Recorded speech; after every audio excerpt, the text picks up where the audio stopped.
Sweet Pickle Potty, July 8th, 2023, Euclid, Ohio, USA. When the invitation to his brother's backyard barbecue arrived, a knot tightened in Simon's stomach. Parties like this had a good chance of ending awkwardly. It was not his brother's fault. Simon got along with his brother fine. The problem was his sister-in-law, Isabella. Simon had known Isabella for 5 years and still could not tell when or if she was joking or being serious. She could be on stage at a comedy club, and Simon would still question her intentions. Their personalities simply did not mesh, although she seemed to get along with everyone else just fine. For Simon, she was like a popular song without a catchy tune. He accepted that the issue was probably his own head and not the song. One of the stupider things he and Isabella clashed about was pickles. Simon liked sweet pickles.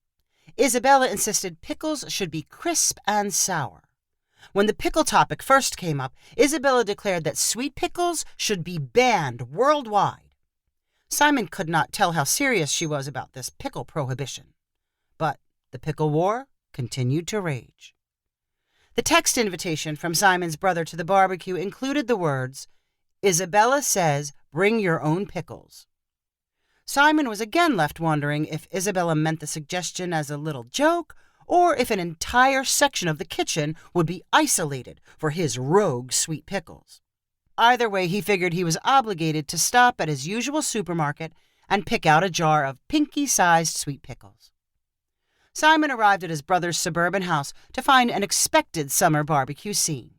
Most guests stayed inside to avoid the heat, only occasionally venturing out onto the backyard deck as if they were visiting a steam room at a sauna. Simon's brother shuffled in and out, delivering cooked hamburger patties from his gas-fired grill. Isabella stood in front of a table loaded with hamburger buns, potato chips, and condiments. She wore a sleeveless dress. The printed fabric showed sunflowers on an aqua background. Simon did not think the colors flattered her skin tones. "I brought the pickles," he said eagerly, holding up the jar. Isabella barely reacted, merely saying, "You can put them on the table with everything else." "They're the sweet ones." "Okay. Like you wanted me to bring?" "Uh-huh." Simon placed his jar on an empty spot on the table and retreated into the nearby family room. He found a place on a couch next to his father and nodded toward Isabella's family members and recognizable friends. The room's center of attention was Simon's little niece, Mara. As the first child of Isabella and his brother, Mara was used to infinite amounts of praise and adoration. Her big brown eyes and curly hair made her undeniably cute.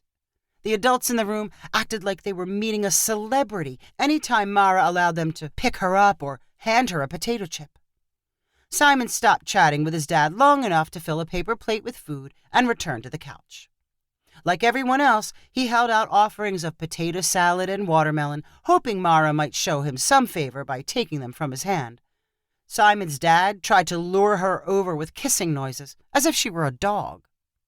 The eating and entertainment chugged along until Isabella intruded.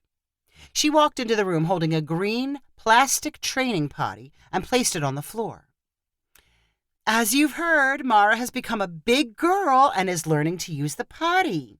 We bought this special one for her, but she's a little scared of it. Maybe you can tell her why it's not scary and how fun it is to use the potty." Every eye in the room locked on the green potty like it was made from pure gold by leprechauns. "What a beautiful potty!" Isabella's mom cried. "Oh, Mara, you're such a lucky girl to use it." Simon's dad added to the gushing praise of the potty by saying, "I wish I had a fun potty like that one. A beautiful potty for a beautiful girl." Everyone took turns saying something encouraging, but Mara watched unconvinced from the edge of the room. Her aunt said, "Show us how you would use it, Mara. Please, I want to see what a big girl you are."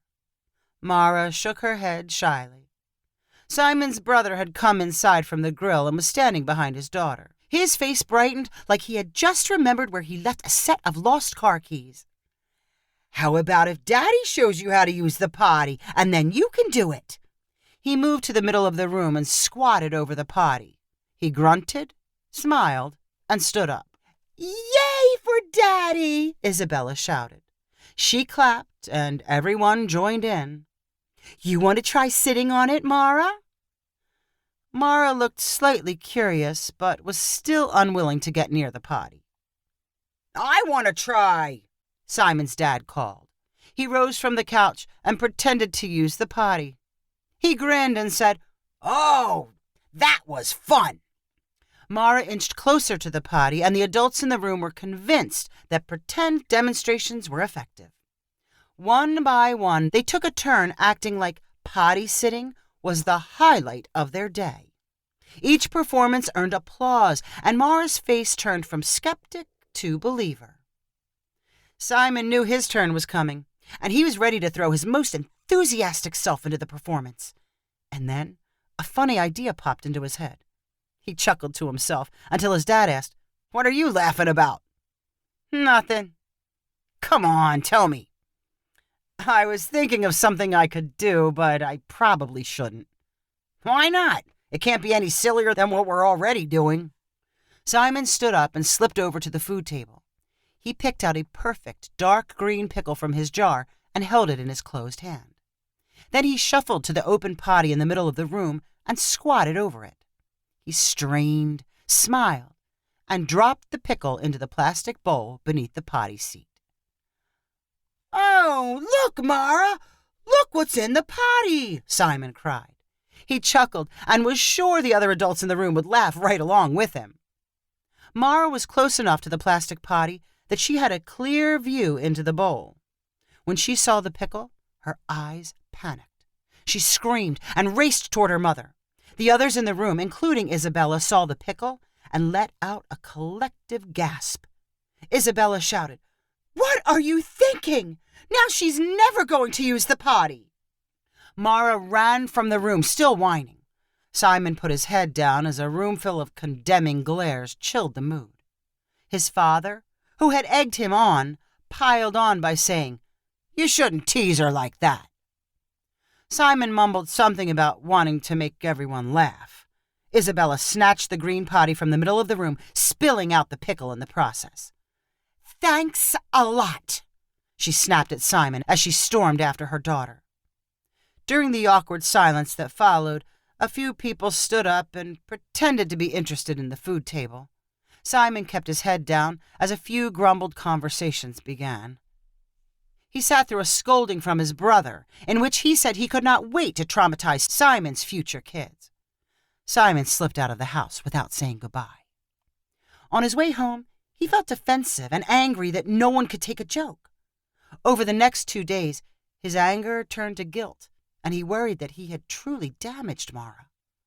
What if she became seriously dysfunctional, and it got traced back to the pickle incident? Everyone would know he was a jerk. Simon sent Isabella and his brother a text message saying he was sorry, and he hoped Mara was okay. They did not reply. A few days later, the guilt felt like a backpack full of rocks weighing him down. He drove to a store and bought a pink potty chair. He took it to his brother's house, but no one answered the door. He left the chair on the front porch and sent another text saying he hoped Mara might like the new chair better than the old one. No reply from Mara's parents. Simon worried about being disowned by his entire family. Was what he did so evil that he would never be forgiven? It was a mistake, a silly little mistake. When he was on the verge of believing he would never hear from a relative again, a text arrived from his sister-in-law. All it said was, "Where do you buy pickles?" Simon read the text a dozen times, looking for a hidden meaning. Was this her way of reminding him of his mistake? Was she offering to buy him pickles as repayment for the new chair? Simon began several reply attempts before deciding he should call and talk it out. Isabella answered her phone, sounding emotionless. "I wanted to call to find out if things are okay." "Fine. You don't have to buy me pickles. I mean, If you think you need to pay me back for the new chair, totally unnecessary. I want Mara to have it. Isabella paused before saying, No, they're not for you. Mara changed her mind about her potty chair, the original one. Now she likes it, but she'll only sit on it if we put a pickle inside. And it has to be one of Uncle Simon's pickles. Your jar is empty, so I need some more. It was Simon's turn for a long pause. He wanted to giggle, but was not sure he should. Then he heard the unmistakable sound of Isabella's laughter before she said, I guess sweet pickles are good for something after all. She calls them Uncle Simon's pickles, huh? I'll proudly take the credit for them. So, where do I get them? How about I bring some over right now? I'm sure Mara would like that. You can demo your pink potty for us.